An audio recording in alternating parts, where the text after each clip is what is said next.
Hello guys, welcome back to my channel. In this video, I'll answer another frequently asked question on ACT mass calculator use. So this particular question goes like this: can calculators help with probability questions?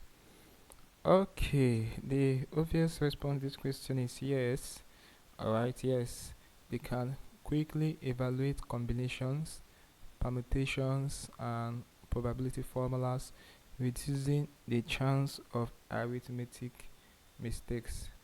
Okay, so I think in this my channel I have a video I've done on that, showing practically how to use a calculator to solve such problem. In this 2 hour long video on ACT maths calculator use, this I'm pointing out. When you go through it, uh, in the video you will see where I talked about solving problems like permutation combination with the calculator. Okay, so take your time to watch this video, and you'll be fine.